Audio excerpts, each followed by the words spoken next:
Hello everybody, welcome to Snyder's Inc. Today has been a day. I'm sorry for the late upload, but today has been a day. I have been dealing with... I had to go have an emergency dentist appointment because I was dealing with really bad mouth pain. Turns out I had an infection, so I have to work on that now. I've been dealing with the pain for the last, 3 days. So, yeah. How to deal with that, how to deal with the side effects of the antibiotics I've been dealing with, but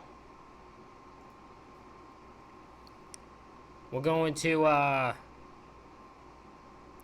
continue doing what we're doing here. This is Nick Crowley video. We got the darkest moments in TV history number 2. We go get right into this, ladies and gentlemen. Hit the like button, hit the subscribe button, comment what you think down below. Let's go.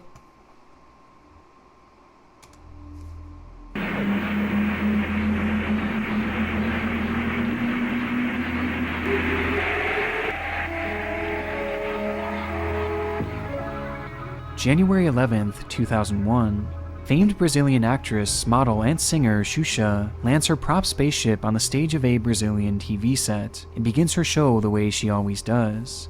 The program, titled Xuxa Park, was a hit for the Rede Global network, targeting a demographic of young children with its... This just gotta be from a different language, because I don't know how this spells Shisha, but... There's just a language thing that I don't understand.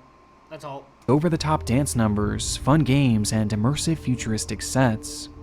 Premiering back in the summer of '94, Xuxa Park had shown little signs of slowing down by the turn of the century, and seemed poised for a long, impressive run, barring any unforeseen disaster. On this particular day, 300 children were in attendance to watch or participate in the show's activities. Xuxa's infectious energy led the way from segment to segment as they played games, showed cartoons, and of course sang their songs. And by the end of the episode, the crew had all gathered on stage to perform one last musical number, to end things off with a bang. And evidently, that's exactly what would happen.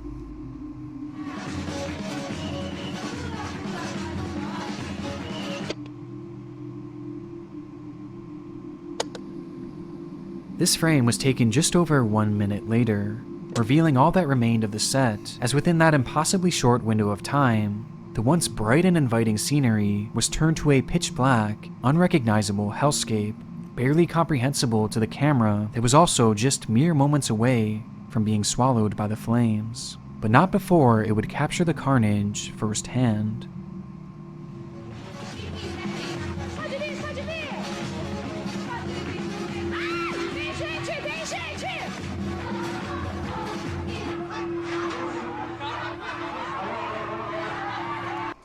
Look at that! That happened just like that! Sudden!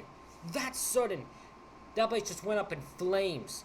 What the hell? What caused that to go up in flames that quickly? So goddamn sudden, man! That is terrifying.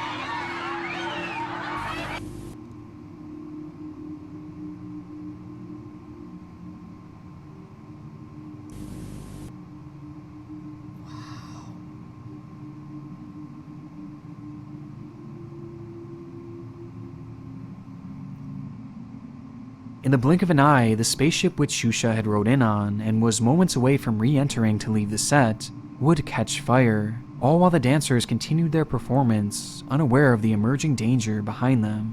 A member of the... I just want to see this. How is this girl turn around and continue her dance-like routine like never how she sees a gigantic fire going on? She had to turn around and see this fire. There's no way she didn't. How? Staff quickly enters the frame in an attempt to extinguish the flames, but it was already too late, as just a few seconds after the spark, the entire ship was engulfed by the blaze, causing a mass panic on the set. Sudden. Worst of all, directly next to the fiery ship, and just barely out of view of the camera, was the show's signature Ferris wheel, which kids would ride during the program, including during this very moment. Oh, no. As the fire raged, one boy was trapped in his seat, helpless to the danger unfolding around him. And noticing this, a group of brave people on scene began desperately trying to free him, which can just barely be seen on the left-hand side of the screen. Yep, that's them right Thankfully, there. their attempts proved successful, as he was eventually freed from his seat and carried to safety. The fire was later determined to have started by an electrical short circuit, and the set would soon be completely turned to ash and rubble. Insane electrical short circuit, just like that. Turn this whole set to dust. All the ash. Like just a snap of fingers. But as for the nearly 300 children and numerous staff on scene, despite multiple injuries, everyone had somehow managed to escape the building with their lives, with the only reported fatality being the show itself, as this would be the last episode ever filmed, with Shusha Park being swiftly cancelled. That's weird. I'm sorry, everyone finds that weird that a show, they're like, oh, you had an accident because of electrical fire? Yeah, you can't be on this television no more. No, you can't be on television anymore. We gotta cancel this show. That seems weird. She didn't do nothing wrong. Thankfully, this moment saw all parties involved survive the ordeal, a rarity in the world of disturbing television moments, though it does highlight just how quickly things can go downhill when the cameras are rolling, and when these dark moments ultimately happen, all we can really do is watch. Something happened that turned this video into a horror movie. I'm worried on no water right now. Your 3-year-old daughter is what? De aquel suicidio que mencionamos al principio.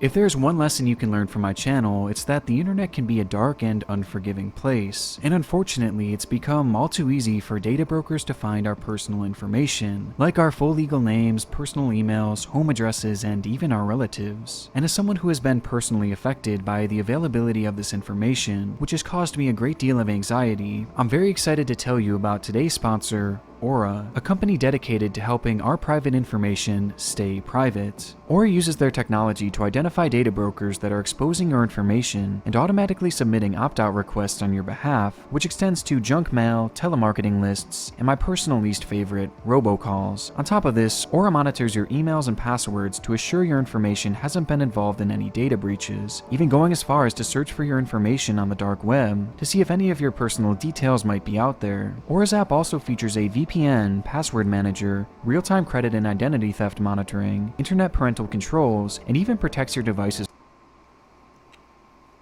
I'm gonna be honest, that sounds very sus to me. I'm just gonna be honest. There's something very sus about that. From malware. So if this sounds like something you may be interested in, you can use my link, aura.com/Nick Crowley, to get a 14-day free trial and see if your personal information has been leaked online.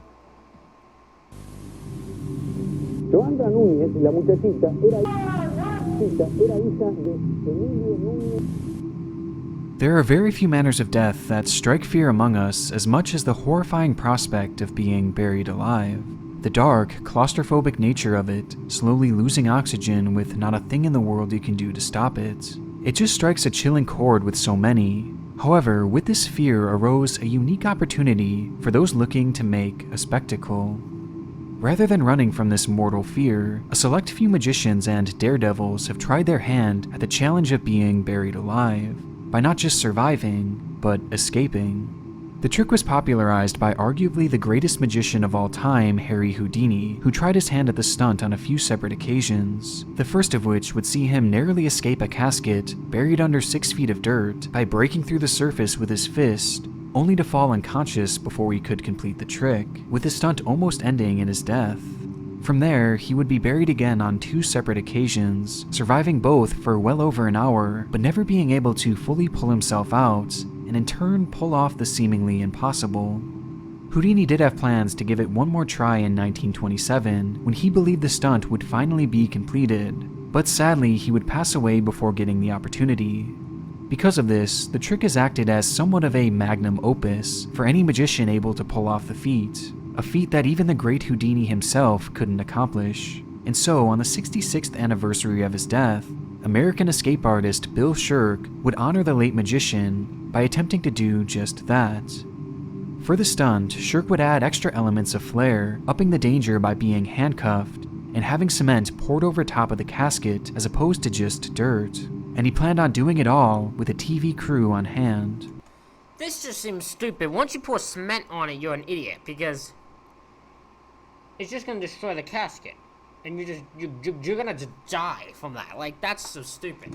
However, from the get-go, things seemed to be off with the performance, as Shirk expressed concern over the grave being dug too wide and too long, thus changing the dynamics of his escape. Hope I make this. I got a bad feeling about this thing. At one point, when the first layer of dirt was being applied, Shirk would use his walkie-talkie to tell his team to call off the whole ordeal and to pull him up from the ground, seemingly in a moment of clarity. But everything was already in motion. This was his big moment with everyone watching. He couldn't afford to fail. Besides, he had been buried alive before, setting a record back in 1977 by spending a total of 79 hours beneath the surface of the Earth. He was no stranger to this, and not wanting to let his fans down, Bill Shirk would change his mind and continue the stunt by giving his team the green light to begin pouring the cement. And as that concrete began to settle and harden over top of the casket, things take a very grim turn. Yep. I know what's Decides to go ahead. I think we gotta go. When the cement goes down, it's gonna break through the casket he's in, because there's no casket that can withhold the thing of cement, and cement gets hard quickly. So you're just gonna die from it. Like that will crush you. Tons of concrete are poured. I know what's gonna Suddenly, happen. the concrete Bam! sinks. The coffin has been crushed. This isn't the one I was thinking of, because there's another guy who did this. I think Mr. Ballin showed him. No, that's the next one I have to react to, actually, involves that guy, so... but yeah, that's another... That's not... That's,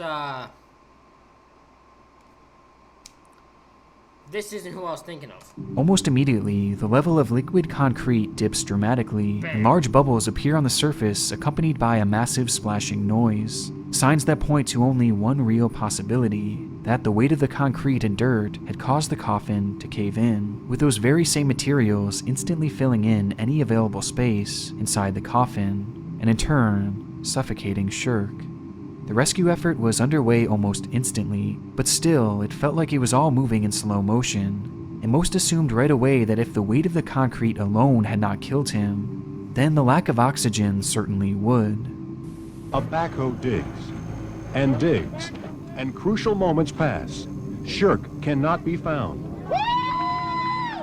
No way! What? However, this thankfully wouldn't be the case. How? How did he survive this? How did he survive? He should be dead.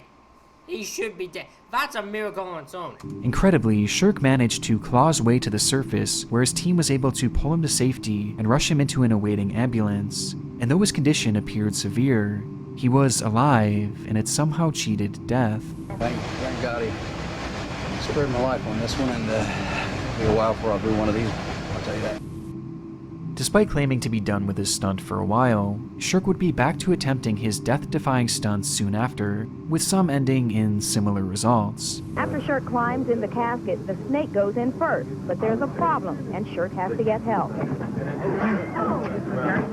Oh, what the What did you think was going to happen? You put a snake in there with you? What did you think was going to happen? It was going to try to kill you. But although Bill Shirk was able to escape this trick with his life, not everyone has been so lucky. 2 years prior to Shirk's run-in with This is who I was thinking of. This is the guy I was thinking of. death, another performer known as the Amazing Joe had attempted the same stunt at an amusement park, also going the route of having dirt and wet cement poured over his plastic and glass coffin. This was Joe's attempt at becoming a master escape artist, and forever etching himself into the history books of this. The near to be a superstar can cause mass problems here. And this is just one of those ones where this just ain't worth it, bro. It's just ain't. Particular niche. In fact, he had already done what Houdini couldn't, as years prior he had escaped from a wooden coffin covered in 6 feet of dirt. But this attempt was clearly much more extreme, and with it should have come an immense amount of planning, not only by Joe himself, but the team around him. However, according to reports, the coffin used was never actually tested to see if it could withstand such a great amount of weight. See, that's just already a stupid choice. You can't be like, well, we'll find out when we do it. No, you have to test it first. You have to test it, because if you can't, if it can't, then you will die. He will die. Like, that's just obvious. And also, he never tested the weight of the cement itself and the speed in which it would harden. Joe was quite literally going into this blind. I'm sorry, but this is just a bunch of stupidity that's just meant for this to happen. He didn't deserve to die like this, but there was so much stupid choices made here that, like, oh man. And his confidence was apparent, as the cherry on top of this poor planning was the fact that no rescue procedure was in place should the stunt go horribly wrong. And that was where it became extra stupid. Oh, that should just be obvious. Hey, I'm gonna try this thing where I might get buried alive. If I get buried alive, and it goes wrong, I should have a rescue team in place. As fucking Bill did there. It might not have... He still probably wouldn't have survived, but at least there was an attempt to save him. There's gonna be nothing here, so if this were to crash under him, which I'm gonna assume it does, there's no way to get him out. And unsurprisingly, well, that's exactly what would happen. Yep. It was a cold night anyway, and when it sunk, I just knew trouble. We're in trouble. It's not fun anymore. Much like the footage from Bill Shirk's attempted escape, the level of cement and dirt suddenly dips, only this time in a much more dramatic fashion, with the cave-in being so brutal that I'm not sure I'll even be allowed to show it on YouTube. According to many onlookers there, the coffin being destroyed by that immense weight caused a massive crashing noise, followed by immense panic from those trying to rescue Joe. But without a proper plan, the situation quickly grew helpless. Entrapped beneath that dirt, surrounded by cheering fans, his parents, and a TV camera, the amazing Joe would lose his life, ironically within a coffin buried 6 feet under. Todo ocurrió cuando estábamos en el la hija de Emilio y Maritza.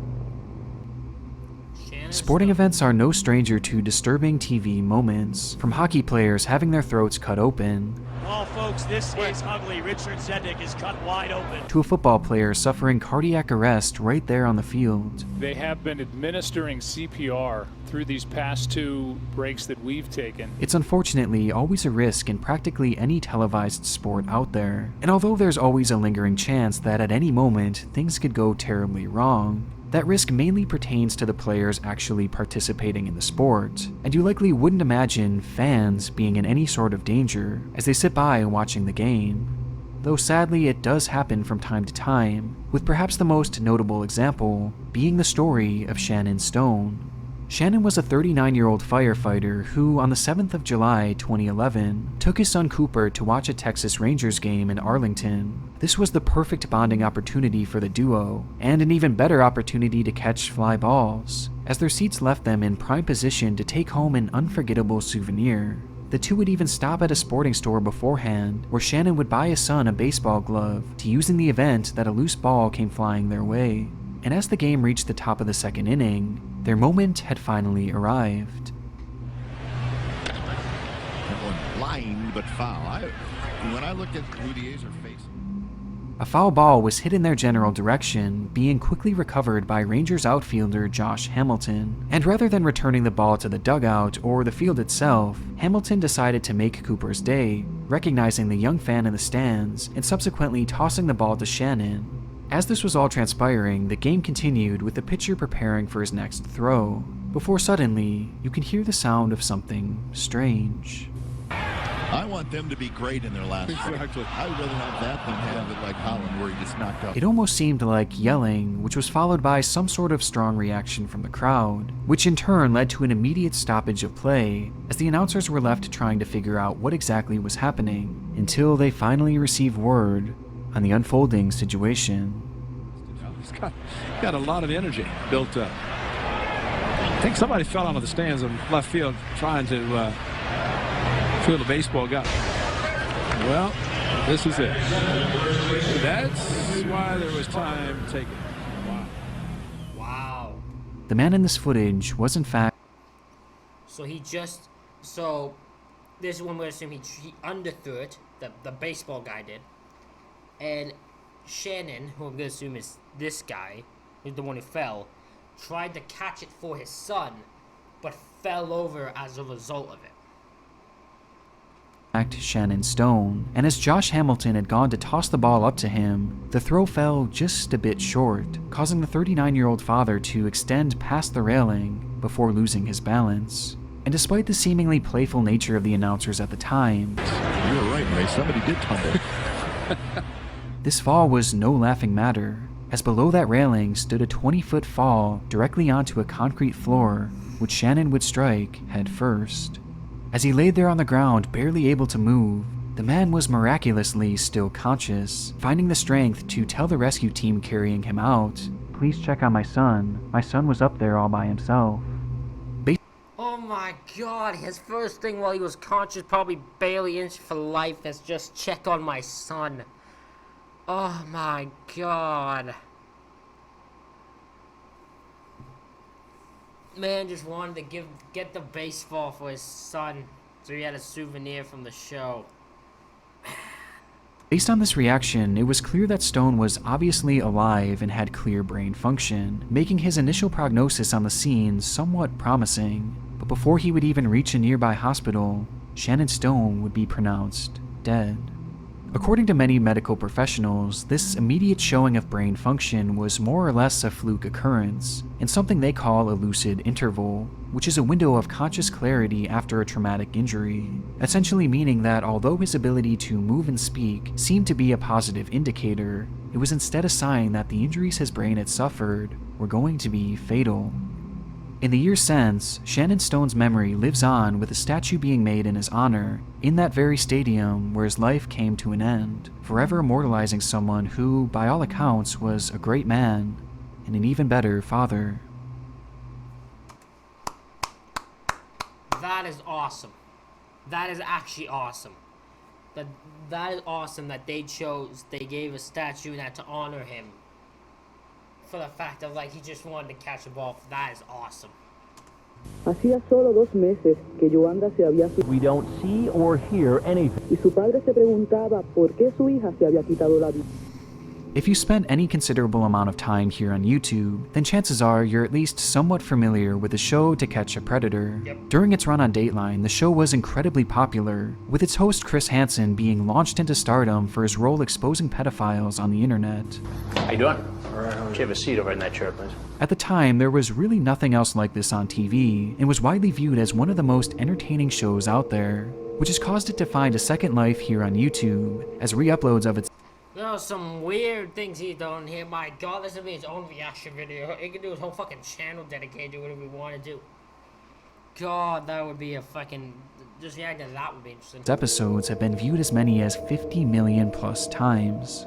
To this day, the show remains immensely popular, and during its television run, the same was true, which led me to wonder how or why it was ever taken off the air. I mean, it was entertaining, popular, and with the internet exploding in recent years, the content would seemingly be endless. Yet somehow, this show only lasted 3 years. And that's when I realized that there's actually a very specific reason why To Catch a Predator was pulled from the air. And it's one of the darker TV stories I've ever heard. During the fall of 2007, Perverted Justice, the team that To Catch a Predator used to find their predators, had set up a decoy account on MySpace, posing as a 13-year-old boy. And before long, another user had taken the bait, reaching out to the fake child in the hopes of sparking an intimate relationship. According to the user's account, he was a 19-year-old college student that happened to live in the same area.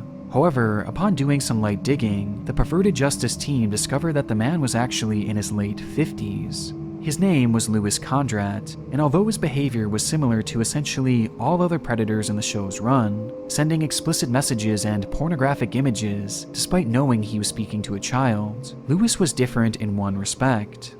It seems that that's the thing with this whole show, right? Is it's bad. It's a bad situation to be caught up in. And,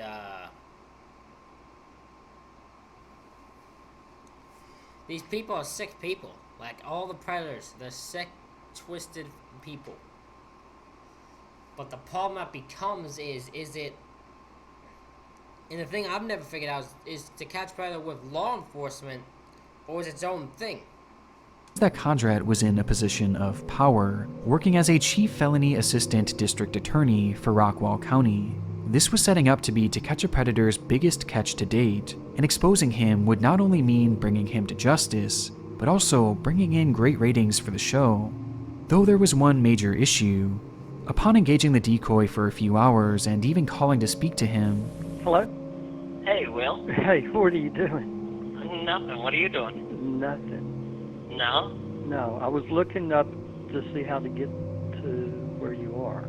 Still thinking about me? Yeah, where's your right hand? It's in my pocket. In your pocket? Mm-hmm. Mm-hmm. And what are you doing with your right hand in your pocket? Lewis stopped responding and seemed to recognize the grave error he was making and began deleting all content from his account. And as a few days passed, He probably caught on. He caught on either he was doing something wrong or he caught on to the fact that, like, what this might be.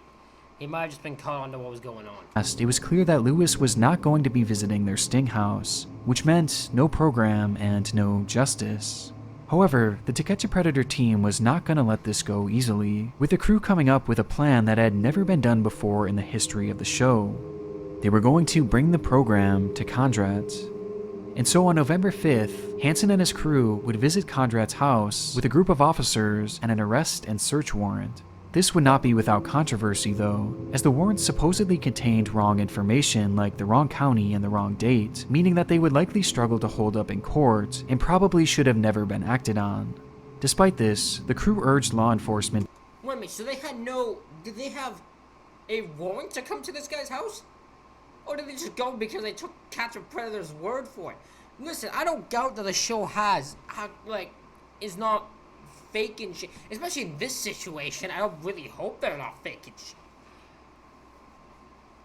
My thing though, like, if for the police force to just go along with them is a different situation. To act anyway, rushing the ordeal to assure they got their guy. And so the police agreed, first calling Conrad and then knocking on his door for multiple hours, though neither attempt saw any results.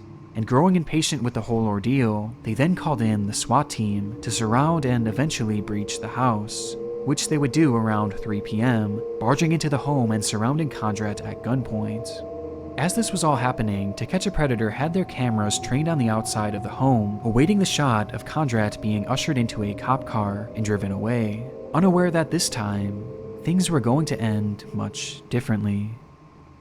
Inside, Conrad would yell to the officers, "I'm not going to hurt anybody," before brandishing his pistol, and rather than pointing it at the officers, he instead pointed it at himself. The officers line up in formation and head to the back of the house. Then we hear a faint crack. The officers force their way in. For almost 5 minutes, we don't see or hear anything.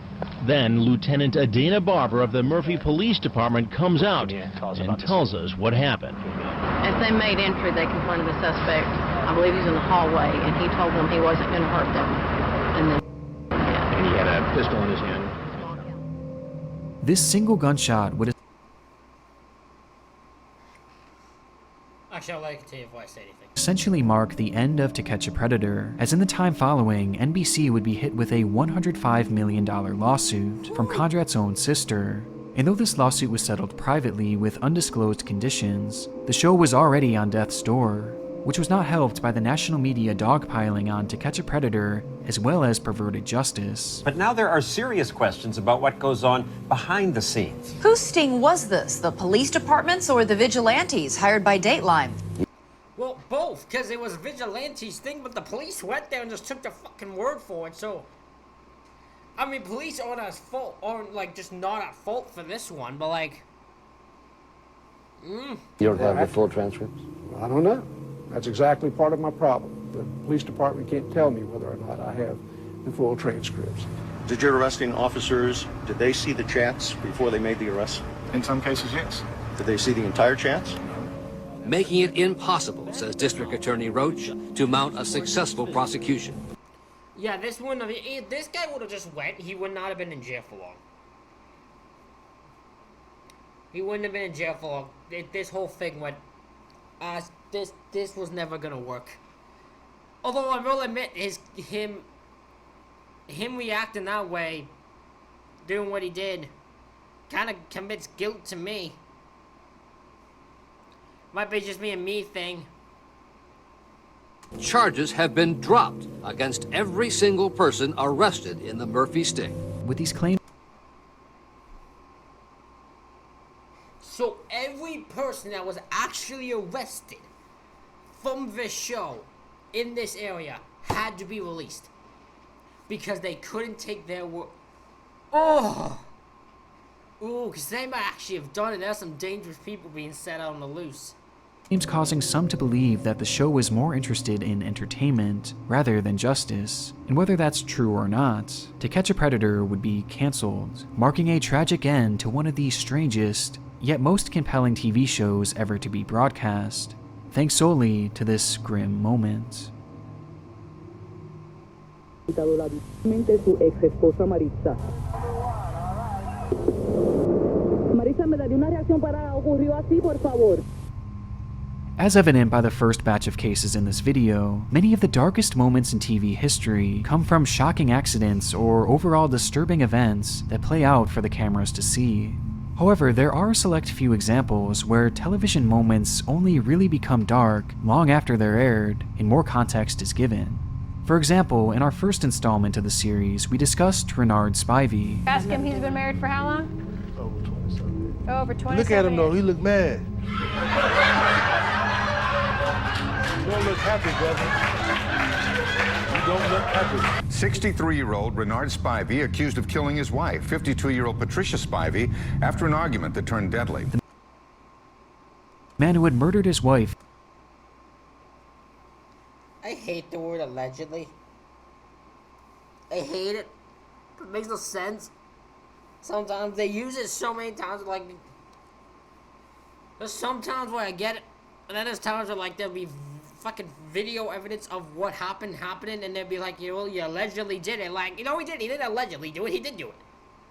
I hate the word allegedly. Years after making an appearance on television, with one joke at his expense during this time aging like milk.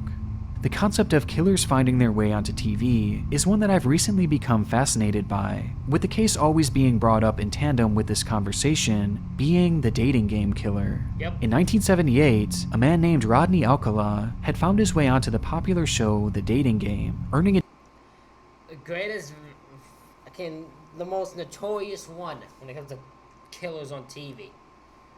The one that's become fucking infamous for that reason. Insanity. Thank God this woman found him creepy and did not go on a date with him. Because she would not be alive to tell the fucking tale. A date with Cheryl Bradshaw above all other contestants. However, this date would never actually materialize, as upon meeting him away from the cameras, Cheryl found the man to be creepy and ultimately declined to speak with him any further. And as it turns out, that decision may have saved her life. Yep. During the time in which this episode was shot and aired, Rodney was in the midst of a massive killing spree, ending the lives of at least 8 people that we know of, though many claim his true number of victims is shockingly closer to 130, due to the fact that they had found a stash of over 1,000 photographs detailing women, young boys, and men that Rodney had taken, many of which are believed to have been unidentified victims of him. And what makes this all the more chilling is the fact that Rodney had told the show that he was a photographer, and it was even mentioned during the program. Well, let's see. Baxter number 1 is a successful photographer who got his start when his father found him in the dark room at the age of 13, fully developed. Given the shocking nature of this case, it's really no wonder why it's become so popular, especially here on YouTube. But surprisingly, there are quite a few examples of killers finding their way onto our TV screens that have happened within the past decade alone. And one that even happened within just days of writing this script. One obscure example comes from the show Celebrity MasterChef, where in the background we can see an inconspicuous man serving food cooked by the contestants of the show. The man was one of a dozen unnamed chefs, just helping out, typically out of view of the camera, but for this one split second, and likely to the recognition of no one, we see him. This man's name is Stephen Port, a 40-year-old living in South London, who has since come to be known as the Grindr Killer. Stephen is responsible for the deaths of 4 men he met on the Grindr app, all of whom he had lured to his flat and poisoned with fatal doses of GHB, before going on to violate and then dump their corpses. With these murders transpiring not long after this fleeting moment was broadcast for the world to see, making me wonder just how many other killers have appeared in glimpses on TV that have not yet been recognized. Maybe they were walking in a crowd or panned over at a sporting event, hiding in plain sight. But killers don't just get shown as background characters, or as one-off contestants for just a single episode. Sometimes they are permanently etched in the show's history.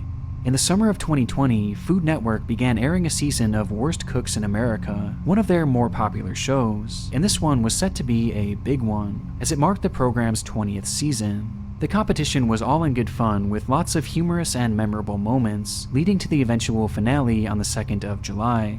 And in that episode, the fan favorite Ariel Robinson would take home the crown as winner of the show, along with a grand prize of $25,000.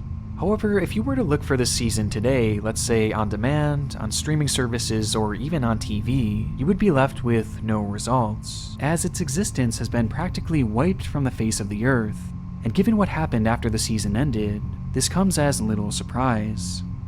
Upon winning the competition, Ariel Robinson settled back into her normal life with her husband, Jerry, and after securing life-changing funds from the show, the couple made the admirable decision to foster a young girl named Victoria, whom they eventually decided to officially adopt in January of 2021. On the 6th of the month, just over a week before the adoption was set to be finalized, Ariel would take to Twitter to boast about her parenting, stating, "I'm a mama bear and I'll do anything to protect my children and make sure their futures are equally bright." A statement that seemed in line with her already stellar reputation as being a fun-loving, good person who dedicated her life to loving her kids.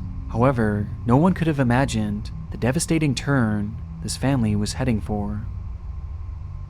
5 days after Victoria's adoption, Ariel's husband, Jerry, would dial 911, stating, "You have an emergency. Our daughter is unresponsive. She's drunk a lot of water. We're trying to pump CPR to get out. Our 3-year-old daughter is choking on water right now." Your 3-year-old daughter is what? Choking on water right now. We need help immediately. Okay, we'll get help on the way. This led to emergency responders rushing to the scene where the young girl was found unresponsive on the floor of her bedroom and was soon after declared dead. Across her body were countless bruises.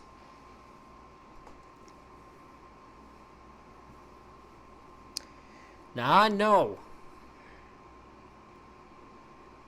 this wouldn't be on here. This girl choked on water. It's on here. Something bad happened to this child. And I'm getting tired of finding stories where I have to hear about innocent fucking children being abused by ignorant fucking people. And people who should not have kids. This is, I feel like it's gonna be another scenario. Now, it won't top the one. It won't top the one that I reacted to, that, like, fucking 15 kids, or was it 10 kids, 15 kids were all fucking abused and not all at one time. Like, won't top that, but still. I hate these stories. Which Ariel claimed to have been from their attempts at CPR. Though bizarrely, during the whole ordeal, her story would quickly change, as she soon began blaming her 7-year-old son, whom she stated had a history of anger issues, believing potentially he had killed her. Already. Okay, so you set yourself up to be looked at. You keep changing the story. You're making yourself the problem here, and you're making yourself the suspect. Something very strange was happening with the situation, and it only became more bizarre when a forensic pathologist confirmed that Victoria had died not from choking, but from blunt force injuries and internal bleeding, essentially meaning that her death was no accident. This launched a full-scale investigation into the couple, where it would later be discovered that on the day before her death, Victoria had gotten sick at church, causing Ariel to undress her and make her walk out of the building in just her underwear, telling her, "Oh, you're cold, you're cold. Girls that make themselves throw up deserve to be cold."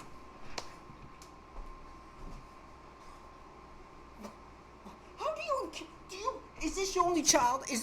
Please tell me. Please tell me that you were just stupid people who never had children. How do you... What the hell were you... Because if they tried out children, this girl's not... This is some racist shit. This is some hatred toward this white child. I don't know what the... What thought process is this? Girl gets sick at church. So you... undress her, make her walk in the cold, cause you're fucked. You're a fucked up woman. You're fucked up parents. This anger seemingly boiled over the next morning, where, ironically, Victoria was refusing to eat pancakes that Ariel had cooked, which led to Ariel grabbing her, dragging her up the stairs, and beating her with a paddle. According to Jerry, who was working in the backyard at the time, he could hear the beating from outside, claiming that it lasted almost an hour, though he did nothing to stop it. And as a result, Victoria began to bleed internally, and later would pass away due to the traumatic injuries she had suffered. Oh, that husband's a piece of shit as much as she is, because he was the one beating her, but he didn't stop it. He heard it. He knew it happened. He knew what was happening. He didn't stop it. He's a piece of shit too. By the hands of her soon-to-be mother. When it was all said and done, Ariel Robinson was arrested and will now spend the rest of her life in prison, so soon after her triumphant win on Worst Cooks. Since the news initially broke on this, the entirety of season 20 has been removed from the internet and has been wiped from the show's history. But for me, one of the most chilling moments in Ariel's history on television came soon after her victory, when a local news station would come to her home for an interview. But now I truly am not the worst cook in America. But she is the winner of Food Network's Worst Cooks in America Season 20. Yes, I am putting mayo in a glove. Ariel Robinson lives in Simpsonville. Where inside, we see a sign proudly displayed by Ariel, touting her as the #1 mom. Soon after, this same local news station would become the leading reporters on her murder case. Despite this all transpiring within just a few years, this surprisingly is not even the most recent example of a killer being prominently featured on TV, as news broke of this final example just days ago. In January... Just days ago? Oh, you have my attention, not just days ago for this. Oh, I need to know this, tell me. Of 2020, the widely popular show Family Feud... Family Feud! Love Family Feud. I need to watch the funniest moments from Family Feud. That would be its own hilarious thing. I need to watch that. Featured the Bleefnick family, who would go on to win the episode and leave a few iconic moments in its wake, with the most relevant coming from this man, Timothy Bleefnick. During one of the segments, the question was posed, "What is your biggest mistake you made at your wedding?" To which Timothy responds with, "Honey, I love you, but said I do." Not my mistake. Not my mistake. I love my wife. I'm gonna get in trouble for that, aren't I? If you've seen the show before, you know that this type of humor is the norm, and jokes like this are made in virtually every single episode. Steve looked like he wanted to slap the shit. He's like, "You're a weird man. Why are you on my television screen? Why are you on my show? You're weird. You're weird looking." But this one would later take on a much more sinister tone due to the events that unfolded not long after the show had aired. Around a year after Timothy's moment in the limelight, he and his wife Rebecca would actually separate, not officially divorcing, but living in separate homes and seemingly not getting along either, as it was recently revealed that Rebecca had filed for a restraining order against both Timothy as well as his father, a clear indication that she believed her life was in some sort of danger. Fast forward to February of 2023, and the two were finally making headway on finalizing an official divorce, before on the 23rd day of the month, gunshots rang out from Rebecca's home. Police say 41-year-old Rebecca Bleefnick was found by a family member Thursday. Police say she had been shot multiple times. When police arrived on scene, Rebecca was sadly no longer alive, and it wouldn't take long for investigators to turn their sights on Timothy. On March 13th, police would arrest the now 39-year-old in connection with his soon-to-be ex-wife's death, charging him with 2 counts of first-degree murder and blaming him for the shooting that took place at her home, with his mugshot showing him as completely unrecognizable. I'm about to say, he looks like a fucking serial killer. He looks like the man that hides in the forest to kill people, shove in the turf. He don't look like he should be around people. To the man we saw on TV just years before. The whole situation is incredibly disturbing, and what makes it even worse is just how beloved Timothy and his family were in their hometown. I mean, they literally had community watch parties to cheer on the family that can still be found here on YouTube. Listen, it was so much fun. I'm so happy and appreciative of the support of the community, so thanks. Making the event soon to come all the more tragic. And given everything that's happened since the show aired, and since Timothy said this iconic joke, I think it's very possible that there was at least some truth to his words. Ya que estamos aquí, trataba de conseguirla a usted, si es tan amable, me da una reacción para el programa ocurrido aquí. Our final entry takes us to the tragic passing of 15-year-old Yoandra Martine back in November of 1992. The young girl had recently discovered that she was 13 weeks pregnant, much to the disappointment of her family, and subsequently ended her life as a result, which momentarily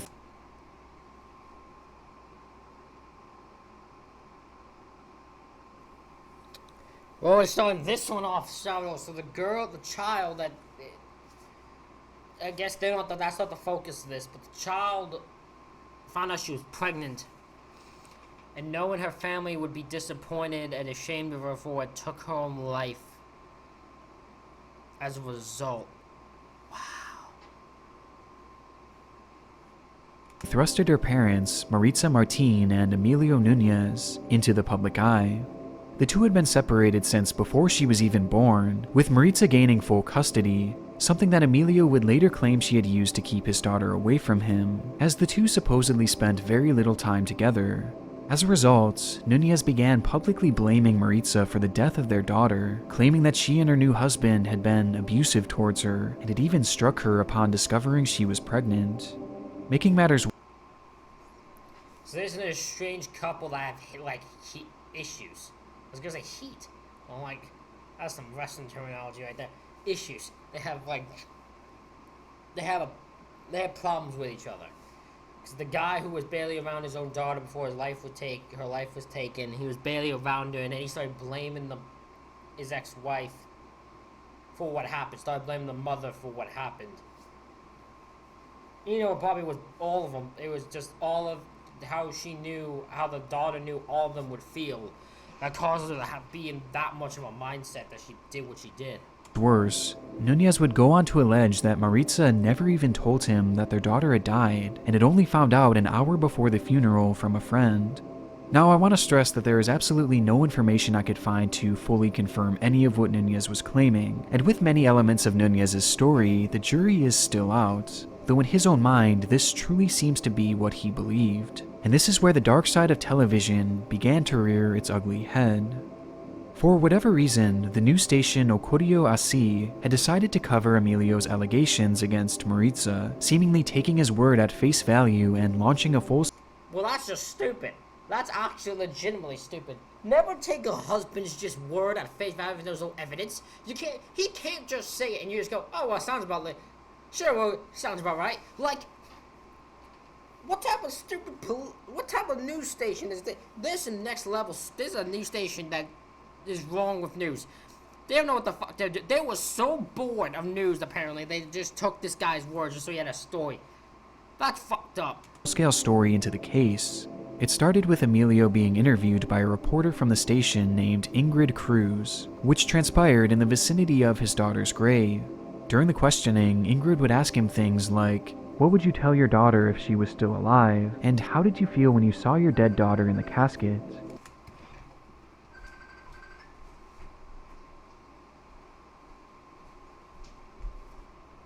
Sorry, someone's calling me. First off, what the heck type of question is that? Has anyone ever asked this question before? How did you feel when you saw your dead daughter in the casket? Has anyone ever asked anyone, any parent, that question before? You don't ask that question. What the fuck? Don't ever ask that question to someone. What's wrong with you? Her questions were clearly crossing the line, and things would only get worse from here, as while they were filming this segment, Maritza herself had arrived on location to... The mother showed up at the scene to go visit her daughter's thing. The same time the husband, or the fucking father, and the people, and the news people article, this is, oh no. And this man's clearly unhinged. This is gonna go badly. to Yuandra's final resting place. Doña Maritza. Maritza, me daría una reacción para... I wouldn't talk to your ass either. You're focusing on the whole thing on her husband, how she's abusive and shit. I wouldn't want to talk to your ass either. Ocurrió así, por favor, sobre la muerte de su hija Yoandra. Una reacción de usted. I would show you and take the fuck away from me. Upon her arrival, Nunez immediately removed himself from the situation, and Maritza was instead swarmed by Cruz, who began bombarding her with questions, each of which were ignored, as she clearly was uncomfortable and didn't want to speak to the cameras, and was just trying to get to her daughter's grave. I would smack this news person. I wouldn't even care if it got me bad attention. If I'm going to visit my family member's grave and you're like with a microphone trying to ask me, I'm gonna shove you out of the way till you get the F away from me.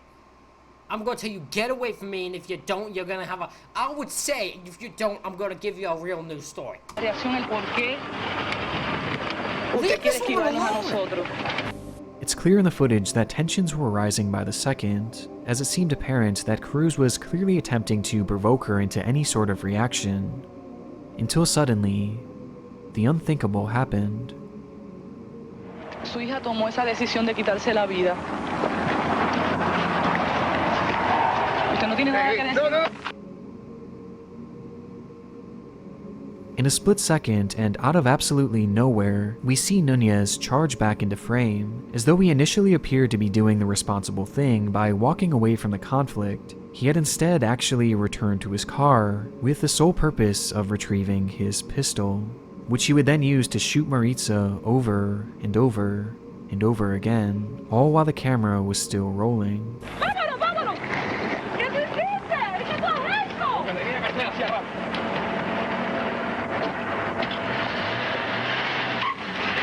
Drove off. You fuck. So he saw her, ran over, grabbed his gun, unloaded on her, killed her, and then drove off. Why is your camera still going though? Fucking turn the camera off. Is your still news reporting that important? Hey, get in the car. You just shot a woman, possibly coming after us. He's psychotic, man. Where am I? What funeral home am I at? ¿Cómo se llama esto? Where am I at? Where he's shot?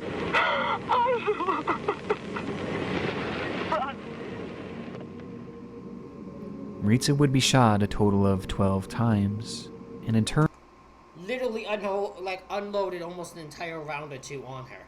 That is insane. her life would come to an end, as Nunez stood over her yelling, "I should have done this a long time ago."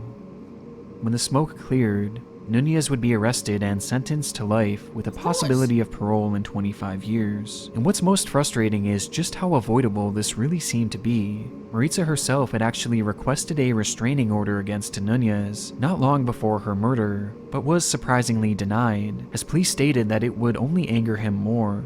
With this happening, What the fuck?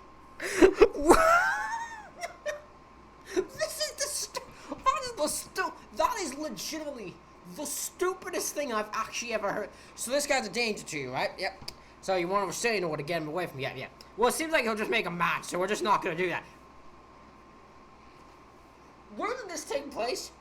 Where did this take place? I want to know. I didn't hear it. Where did this take place? Because they're all idiots. That is the stupidest fucking thing I have actually ever heard. Which is saying a lot of what I've heard on this channel.